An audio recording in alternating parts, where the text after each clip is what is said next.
Right, a decade on from the devastating Christchurch quakes, the wait is still not over when it comes to law changes needed to improve the Earthquake Commission. The government won't get it done until mid-next year if it's re-elected. Meanwhile, cases of botched quake repairs needing a fix are still flooding into EQC. In April, an inquiry headed by Dame Silvia Cartwright found the Commission was ill-prepared to deal with the widespread damage of the quakes or to handle a mass-scale managed repair program, leading to multiple mistakes and inadequate quality control. The report made 70 recommendations, and today the government announced it's accepting or doing more work on all of those. So I asked the Minister for Greater Christchurch Regeneration, Megan Woods, if the government will get the law change done in its first 100 days if it gets a second term. What we've said is that we'll have a report back to Cabinet in March 2021 if we have the privilege of forming the next government in the middle of the year starting that legislative work. So it is a key priority for us to make sure that we do keep up the momentum that we've brought to EQC in our first term. But for people who are a decade into this, can you not just give them that little bit extra and say you'll get it done in the first 100 days? Well, I think what we have to do is make sure we do this right. That one of the things that Dame Silvia's report absolutely underscored is the work that needs to be done to make sure that we have bits of government joined up, that we've got the right organisations that are running this, and making sure that we don't have another group of New Zealanders going through this. So the commitment I'm more interested in giving, Lisa, is getting it right, making sure that we do have that legislative reform. This is not going to be a simple piece of legislation to reform, so I'm not going to say we're going to have finished legislation in 100 days, because it is going to take longer than that to work through some complex insurance issues. But what people can take comfort from is that in our first term in government, even before this report landed on our desk, we've started a process of reform to ensure that those people in Canterbury that have been stuck in this situation for a decade have been able to move on with their lives, get some momentum behind getting their homes repaired. Do you really think they take comfort in the fact that this is still going on 10 years on from these quakes? It's not resolved. Oh, look, and it is not good enough.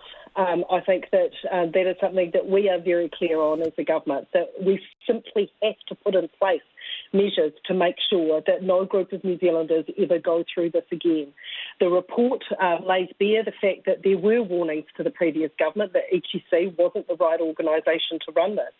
But in terms of the Canterburyans that are still stuck in this nightmare, that we have put in place a number of measures. We've put in place the Greater Christchurch Claims Okay, we understand that. We've traversed that before, Minister. So with the greatest of respect, how many unresolved cases are still with EQC?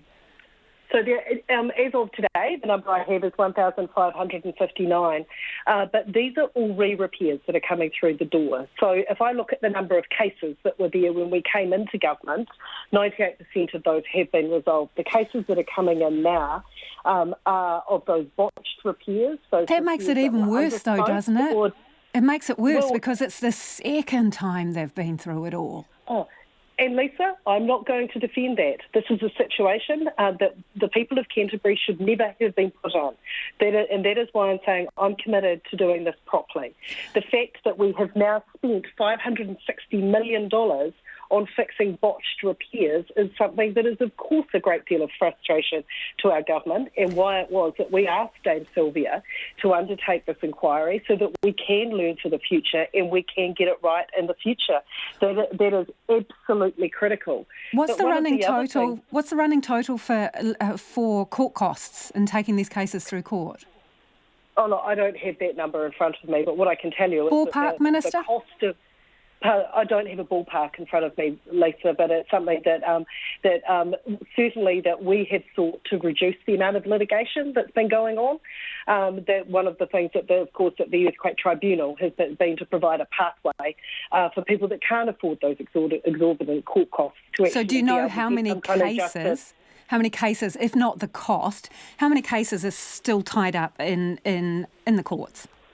So there's 110 currently in litigation, and we've reduced that from 873 when we came into government. So that's been a key priority for us, of finding access to justice for people, that this was a very expensive and complicated way for people to go through it, and it's exactly the reason why we've put in place the mediation service through the Greater Christchurch Claims Resolution Service and through the Earthquake Tribunal, and that is actually allowing us to settle some of those cases. But one of the issues that we do face is that basically we're not really moving the needle a lot on the number of cases coming through, because as many re-repairs for those botched jobs are coming in as cases we're settling each month. Okay, well, that's an important point, because let's look at some of the recommendations now.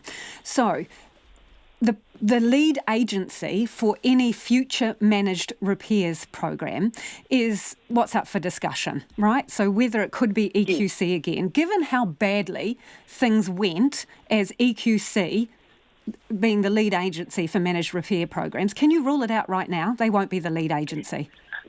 Well, I think these are discussions we have to have. But I mean, one of the things that I really, think given everything that is in that report, Minister, it's a discussion you still have to have? One of the things that we do have to take into account is the fact that EQC was actually warning the previous government that they were under-resourced to take on that role in the first place. So I think that is certainly something that needs some serious consideration. I'm not going to rule anything in or out, because there's a serious piece of work that is more than just some quick-fire questions in a radio interview that we need to go through. I think one of the things that I do take some comfort from is the work that we've done as a government over the last 3 years in terms of our construction industry of court, in terms of bringing together the construction industry. It's that grouping of people in residential construction that meant we could, for example, plan how it is we could get construction underway in level 3 as we came out in level 4. So I think that we've got some bones there and some alternative ways through, but we've got to get this right, and that is the commitment that we're making. So you're not ruling out that EQC could be the lead agency for any future managed repair programs?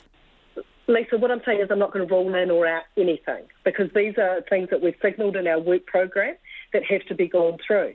There would have to be some very different structures put in place if you were ever to use EQC again, and I'm not saying we would. What I'm saying is I'm not today going to rule anything in or out, because this is a serious piece of work that we have to go through and put the detail behind. The government's been topping up the Natural Disaster Fund, right, since I think the last quarter of 2018. How much have you kicked into that to date?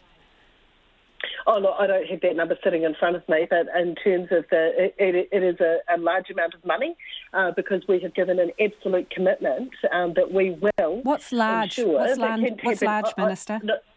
Lisa, I don't have that number in front of me. We can get that to you. But one of the things that we've given an absolute commitment to the people of Canterbury is ensuring that their homes are repaired. So as well as the $560 million that we've spent on re-repairs, of course we've made the $300 million fund available for the on-sold issue, which I know is something that your show did a lot over the years to highlight what an issue that was for people who'd got into the situation of buying a home that they weren't the original claimant, and the limbo that those people were stuck in. So we put in place a fund to make sure those people can move on with their lives. Megan Woods there, and the Minister's office has since provided the total amount the Crown has paid to top up the depleting Natural Disaster Fund. That figure is $240 million as of June this year. That's $240 million over a period of 20 months, to put it in perspective. Now, Checkpoint has requested EQC provide the running total of money it has spent on court costs and legal fees relating to Canterbury claims. EQC says it needs more time to crunch the numbers and will provide that information tomorrow.